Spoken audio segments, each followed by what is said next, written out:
Hello everyone, welcome to how to build and use Arianrhod. I checked the Japanese pronunciation, so apparently the H is a silent H. You guys watched my weekly growth video from 2 days ago. I'm just gonna call her Ariana Grande. I don't know, I just want to call her that. Anyway, so we have two level 70 max status of Lance Maiden and Steel Maiden. Lance Maiden is tankier for the physical side and deals tankier on the physical damage side, and Steel Maiden is tankier on the magic defense side but with less HP. Lance Maiden is obviously a Lancer class, and Steel Maiden is a Holy class. For PvP, I think you want to stick with Lance Maiden for more damage and tank more physical attacks. But when it comes to Steel Maiden, I think PvE would be really good because there's no classes that can counter her. Heart Bond, since she's a collab character, to unlock 4th and 5th bonds, all you need to do is master both of her classes.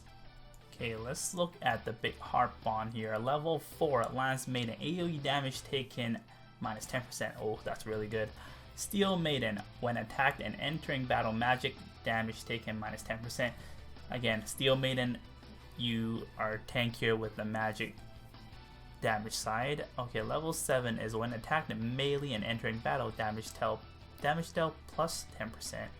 And Steel Maiden, when attacking a target with HP percent higher than this unit, damage dealt plus 10% after entering battle. Okay.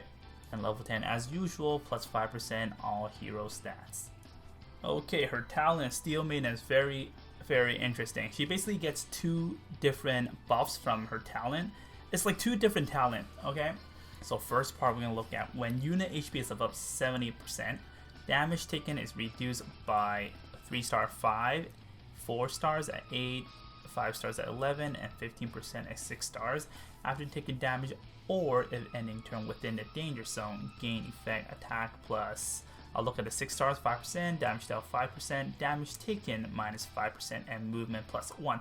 So when you have more than 70% HP, when you sit on a danger zone block, you'll gain all these buffs. She basically can deal more damage, and she gets tankier with an extra mobility.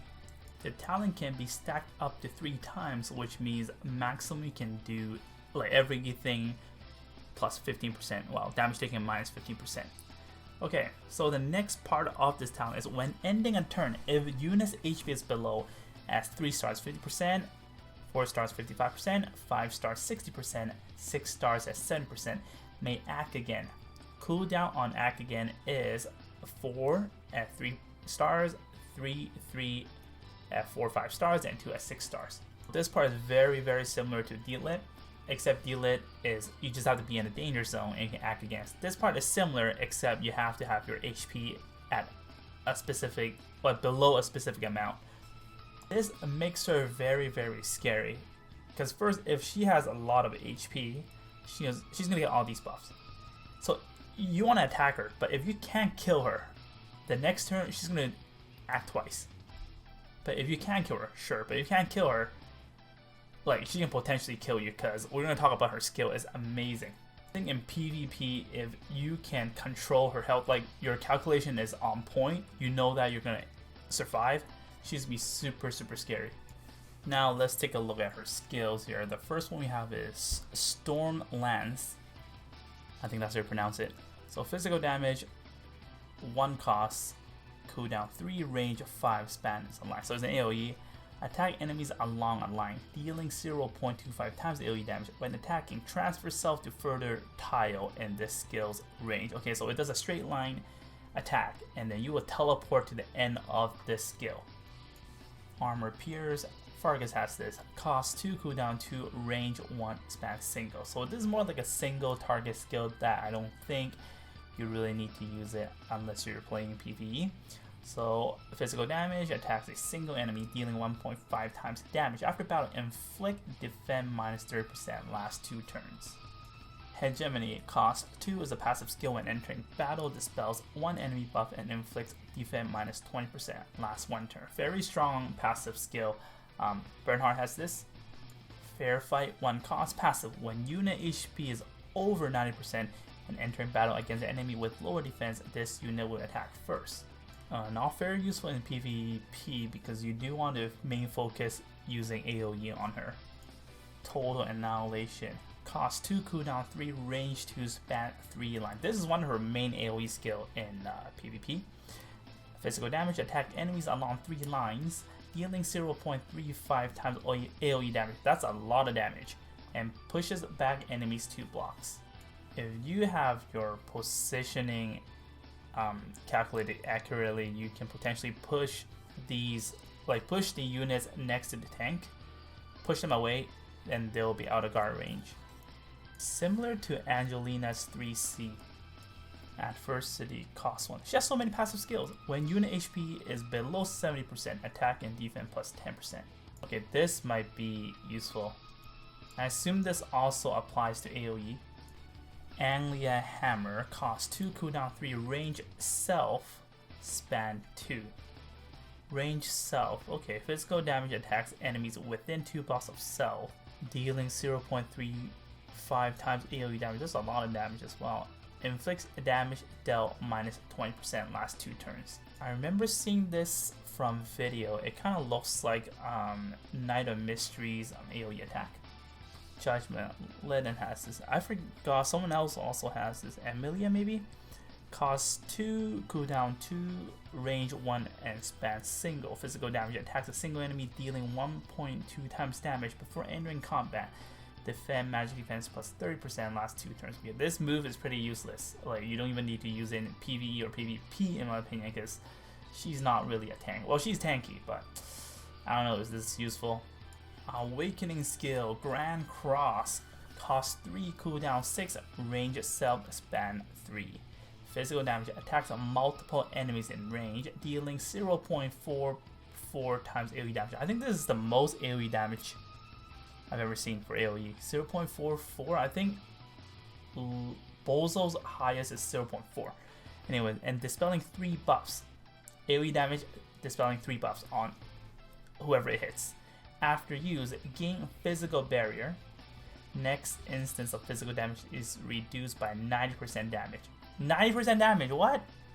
So you can only deal 10% damage. This effect cannot be gained again for 3 turns. And magic barrier, next instance of magic damage is reduced by 90%. And again, you can't gain this for 3. What?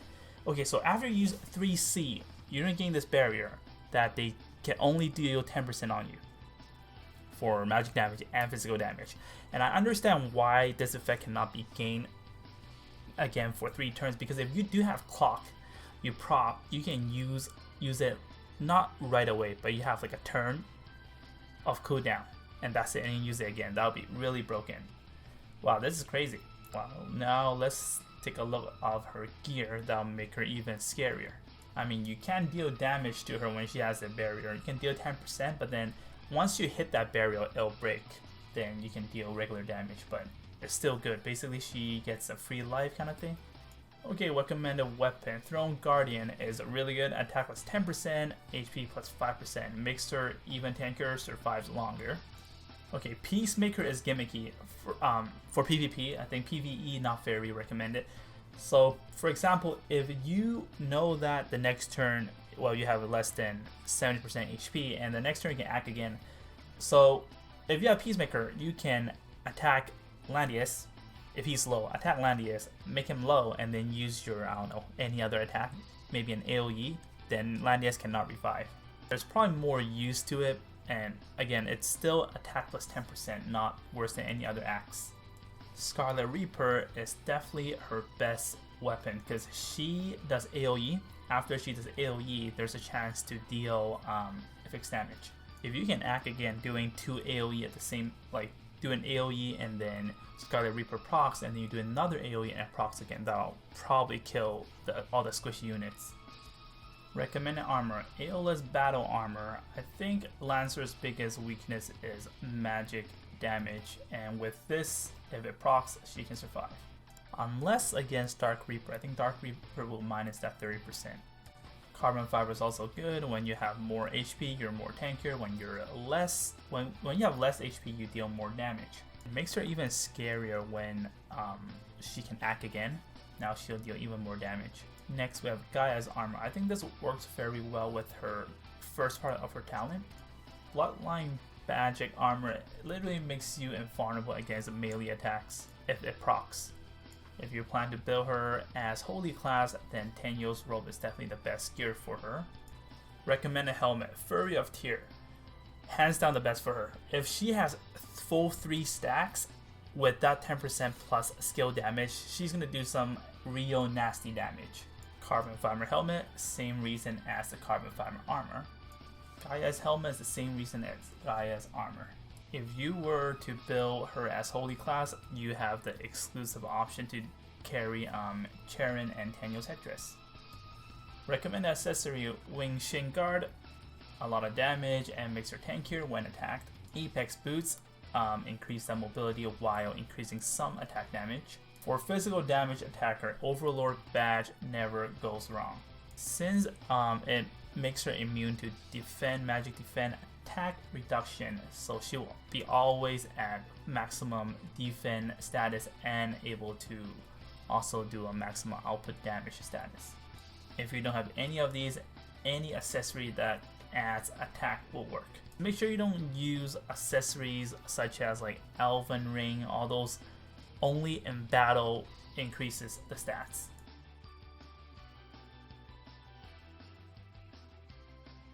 Okay, Ancient Beckoning. I don't think she's good at Ancient Beckoning because she's AoE focused. Her single target skill is not very amazing, and she requires 3 stacks to get maximum stats. When it comes to Mastery Stone, you want to focus on attack and defense. If you are to build her as Holy class, then focus on magic defense rather than defense.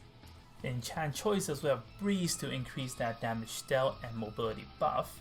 If you do have Apex Boost, then probably you don't have to put on Breeze, but if you don't have Apex Boost, you can consider using Breeze. Especially when she can act twice, then you have a higher chance to proc Breeze. Magic.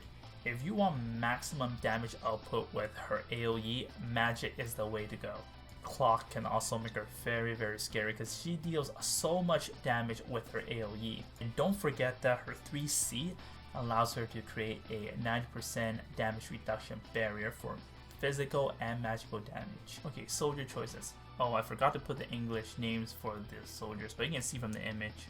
You should be smart enough to figure it out. First off, we have Heavy Centurion, perfect against cavalry, and this soldier has extremely high health and physical damage defense, but very low magic defense. You do seem a team full of mages, so probably not a good idea to bring this. Next we have Sea-Law. Sea-Law is really good when you have more than 8% HP, but don't bring it unless you have a faction buffer, otherwise you're not going to get the maximum increase in stats. And one thing that's really good is a lot of heroes use Sea-Law, so you don't really have to purposely build them.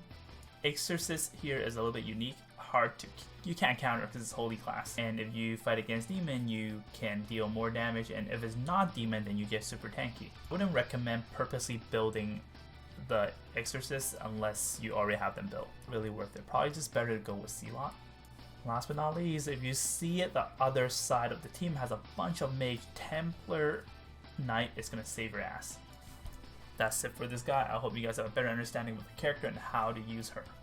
Once again, if you like what you're watching, make sure to like, share, and subscribe to my YouTube channel. I'll see you guys next time. Thank you. Bye-bye.